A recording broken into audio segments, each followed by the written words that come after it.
let's start with the big one. And we're really excited about this one because you could catch this match on CBS. We're talking about Washington Spirit versus San Diego Wave FC. Washington Spirit undefeated still, the only other team alongside Portland Thorns that they could still say that after 5 weeks of regular season action. And they're going to get a little bit of a test here against San Diego Wave because in terms of how the tables and the standings look right now, you got your contenders kind of rearing their heads a little bit after this first quarter of the season is now behind us a little bit. So when we're looking at these two teams, these are two teams that did not have to worry about a Challenge Cup fixture, so no midweek match between the two of them, and they're kicking things off early in this one. This is a noon Eastern kickoff 1 p.m. Eastern kickoff for these two teams going head to head.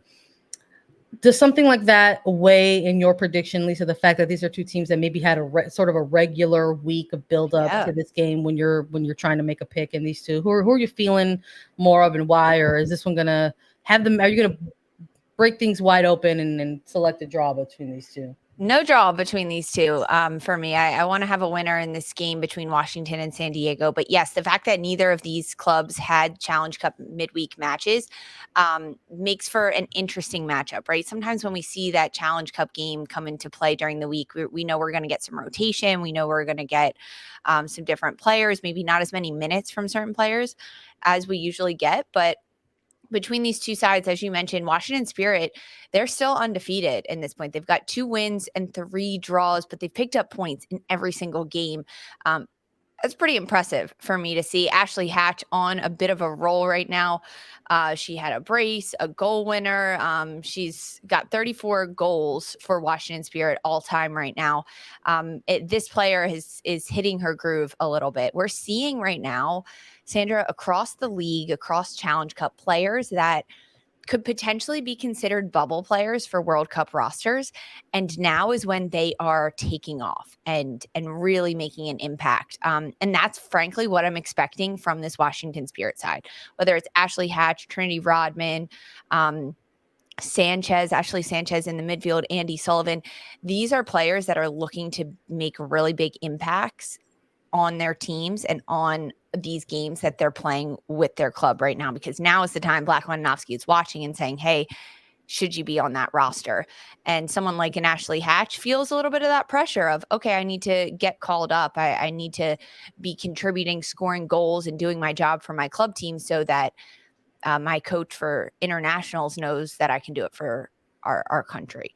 So looking at Washington Spirit, I think they have a bit of an edge in this game, honestly, against San Diego. And this San Diego team is one that's been on a roll. They've been going, I mean, they're coming off of a loss, right, against Orlando Pride. But I give more of the credit to Orlando Pride in that one than like the knock on San Diego. Yeah, I really do. I really do. Just the way that game kind of shook out. And San Diego's 3 in the standings and Washington's 4 right now. And with these two sides going at it against each other at home for Washington Spirit, this is going to be a really good game. And I love that it's on CBS. I love it. Yeah. I'm also going to give the win to Washington Spirit. I think they stay undefeated, and I think they get a win over San Diego.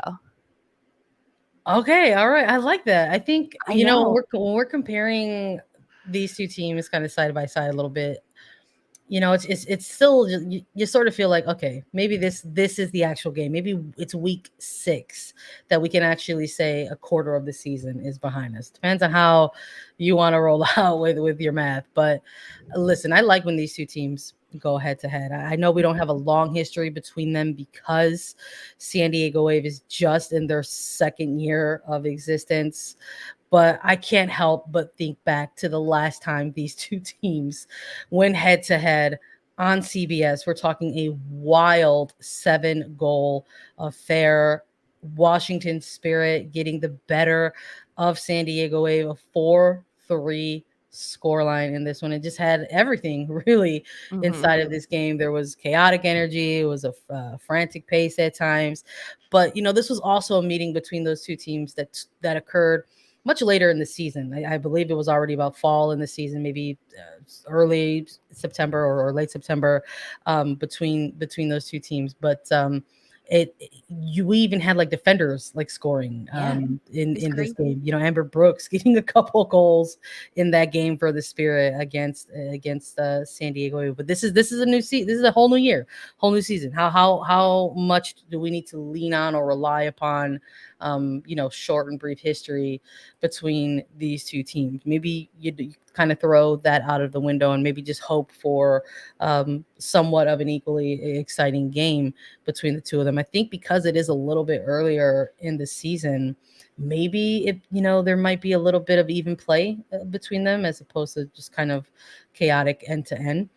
But I'm really eager to take a look at some of the individual matchups within this particular game. What are those two midfields going to look like when they go against each other?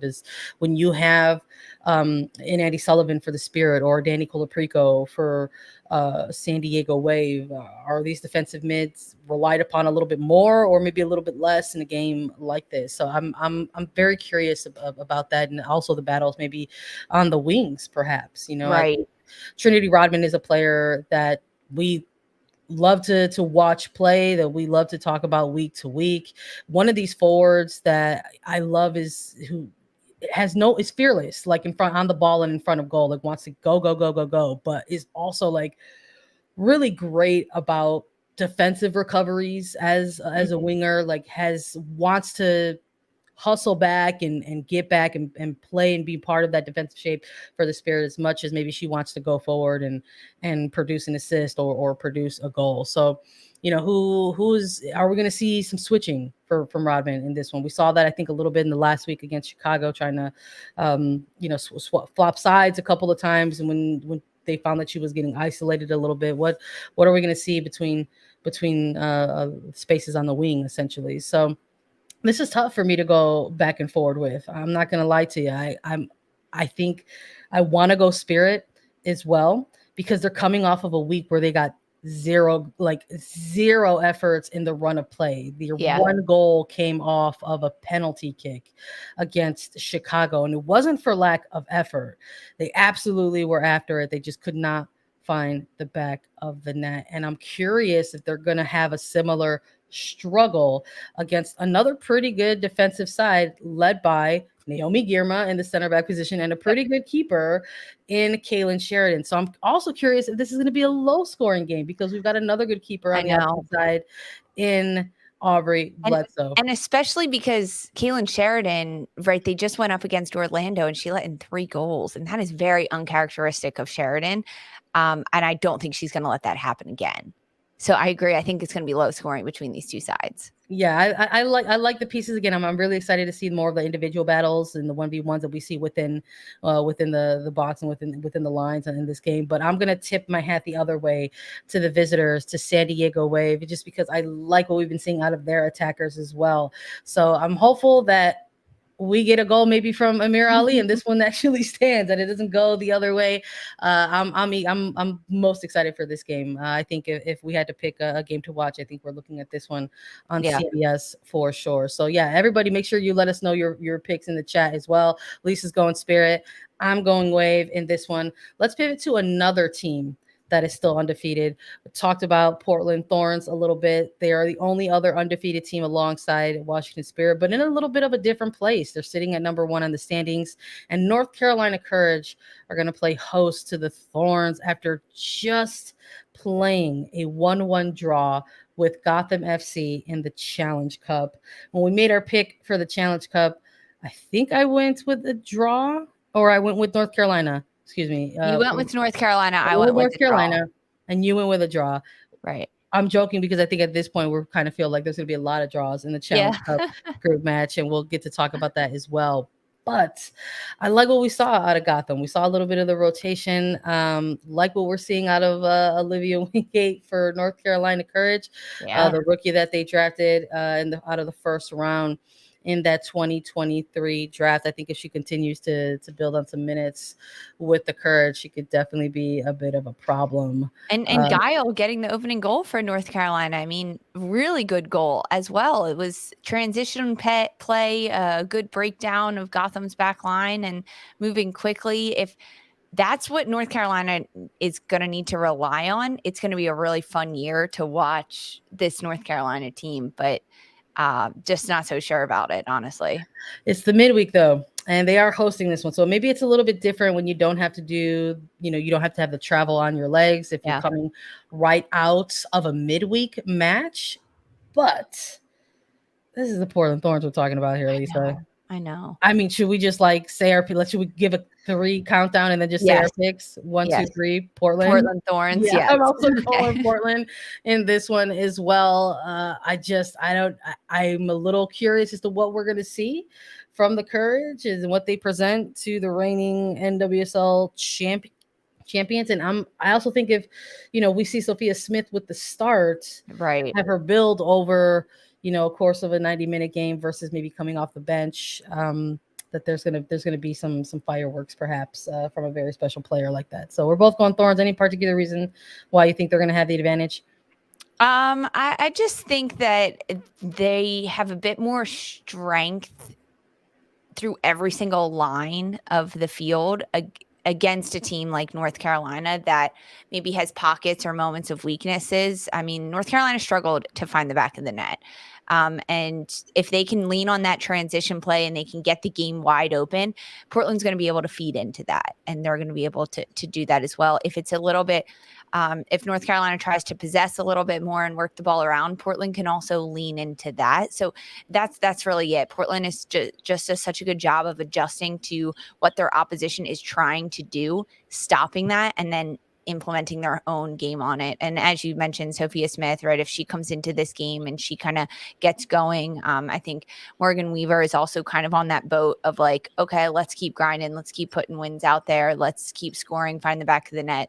Who knows, maybe Bella Bigsby has talked to Mike Norris and she's now converted to a forward. We'll see her going to start in the front line. I mean, who knows? Hey, you score a goal as a goalie, you got work to do, continue up. So I like this matchup. I do, but I think Portland's going to take it. No kidding. Talk about carrying some momentum into your next game. What a wild 3-3 draw for the Thorns against Angel City, building on into this one for them. But look, even though this team didn't have a midweek match, maybe within that that game against Angel City, perhaps Mike Norris was looking ahead a little bit and also wanted to give his team a little bit of rotation, knowing they weren't going to have a midweek match.